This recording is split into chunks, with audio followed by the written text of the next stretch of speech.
Bonjour à tous et joyeux Pessah. Dans les années 50, le rabbi faisait un farbrengen le deuxième soir de Pessah. Il expliquait différents passages de la Haggadah. Aujourd'hui, nous allons voir une de ces sirotes, un de ces discours que le rabbi a dit le deuxième soir de Pessah 5716-1956, qui a été corrigé plus tard et imprimé dans l'Ikouté Sichot, volume 2 dans les Hosafot. On va apprendre le paragraphe 4 jusqu'au paragraphe 9 inclus, de Seif Dalet jusqu'à Seif Tet. Le rabbi s'arrête sur ce que le Baal Haggadah, celui qui a écrit la Haggadah, a dit « Vayered Mitzrayma anus al pi hadibur » que Yaakov Avinu, le troisième des patriarches, est descendu en Égypte, contraint par la parole de Dieu. Et celui qui a écrit la Haggadah ne ramène aucune preuve sur le fait que Yaakov est descendu contraint par la parole de Dieu. Mais lorsqu'il continue dans la suite, il dit « Vayagor Sham », qu'en effet, suite à cela, Yaakov a séjourné là-bas en Égypte. Et il nous dit l'expression bien Vayagor, qu'il a séjourné là-bas. Yaakov n'est pas parti s'installer en Égypte, uniquement Lagour pour séjourner, comme il a dit à Paro. Ils ont dit à Paro, nous sommes venus séjourner ici sur la terre. Il n'y a pas écrit Ladour pour habiter, Lagour. Langage de guéroute, de guerre, de passagers.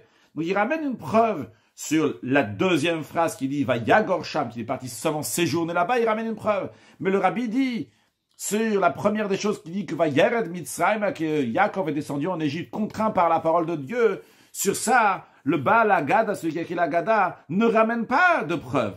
Donc, le rabbi en conclut qu'on est obligé de dire que c'est quelque chose qui est évident, qu'il n'y a pas besoin de preuve que Yaakov Avinu s'est retrouvé en Égypte, contraint par la parole de Dieu. Pour comprendre cela, il faut tout d'abord une petite introduction. Quelle est l'intention de cette histoire-là de nous dire que Yaakov, il est descendu en Égypte, contraint par la parole de Dieu? A priori, ce qui s'est passé, c'est passé. Pourquoi on nous raconte ça maintenant? Et quel est l'enseignement de ça pour notre service de Dieu?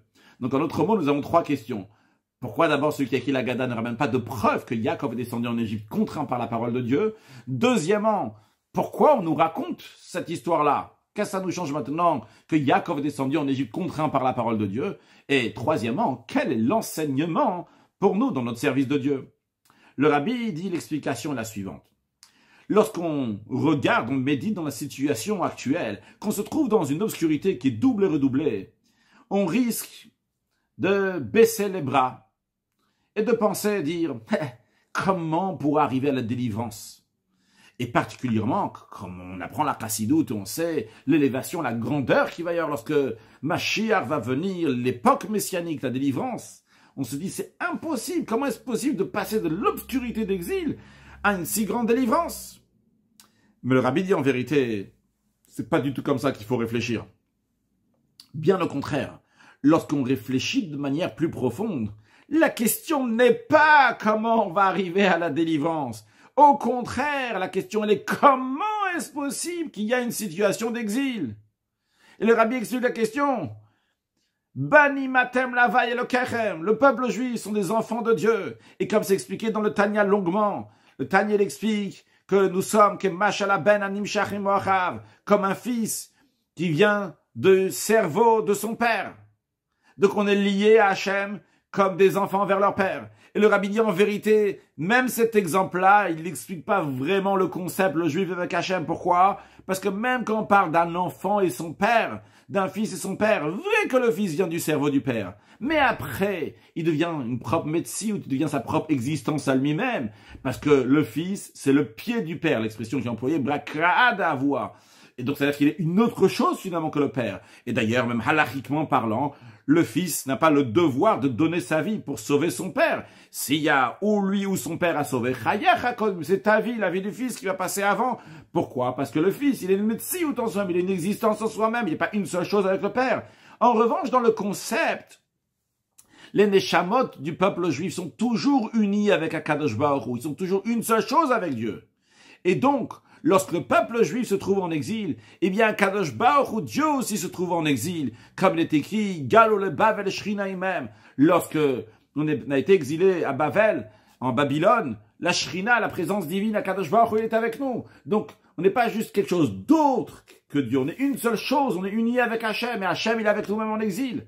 Alors là, la question se pose non pas comment on va arriver à la délivrance, la question elle est comment est-ce possible que le peuple juif avec Hachem vont être ensemble dans l'exil?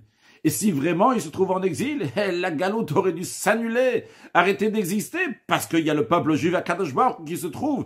Et c'est impossible que la galoute va pouvoir rester, exister, s'il y a Dieu et le peuple juif qui se trouve dans l'exil. Et le rabbi développe la question. La question est par rapport à deux choses.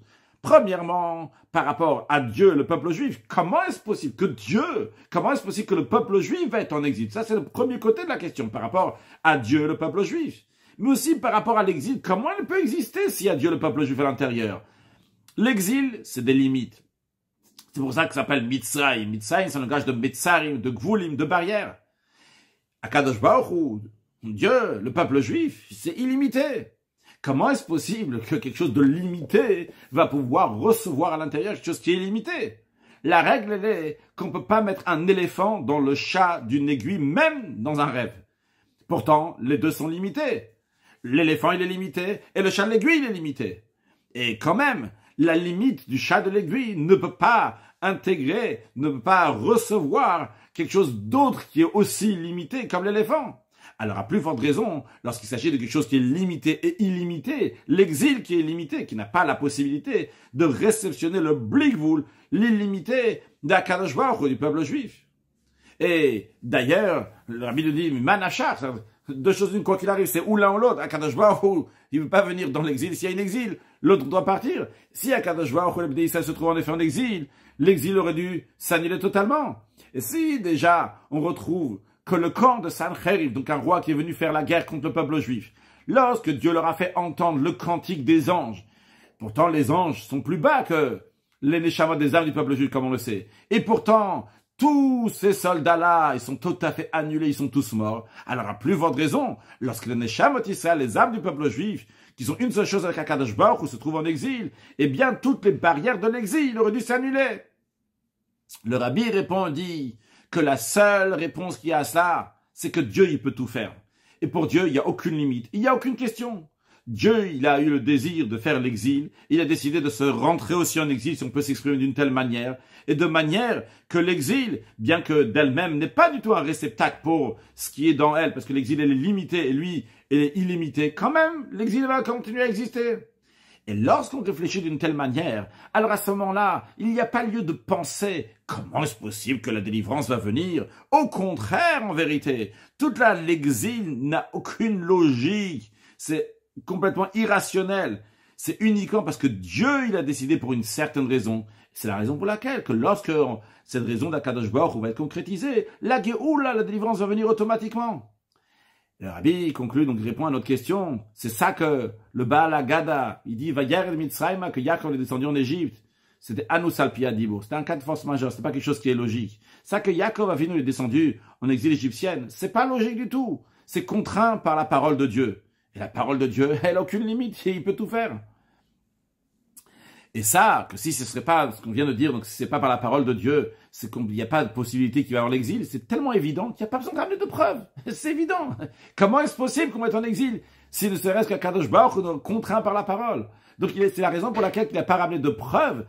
Pourquoi on dit que c'était contraint par la parole? Si ce serait pas la parole de Dieu, ce serait impossible que Yaakov, que le peuple juif vont se trouver en Égypte. Et c'est la raison aussi pour laquelle qu'on nous raconte cette histoire-là. On nous dit que c'était Al Pia Dibur. Une exil, ça peut être uniquement contraint par la parole. Et la troisième question qu'on a fait, c'est quoi l'enseignement? Le rabbi nous dit, ça c'est l'enseignement pour nos jours. Il faut pas abandonner, baisser les bras, chas v'shalom. Car en vérité, si on réalise la qualité de l'essence de Neshamot Israël, même de nos jours, ils ne peuvent pas être en exil comme on a dit. Et c'est uniquement pour faire le travail des birurim, faire le raffinement du monde, que va Yered Yaakov Mitzrayim, que Yaakov est descendu en Égypte. C'était Anus al Pia Dibur, contraint par la parole d'Akadosh Baruch Hu. Et très prochainement, par la parole d'Akadosh Baruch Hu aussi, on va sortir de l'exil avec la venue de Mashiach Now. Pesach, Kasher et sa mère, un joyeux Pesach. On va manger du sacrifice de Pesach très prochainement dans le 3e Beth Amikdash reconstruit avec Mashiach Now. Une excellente journée.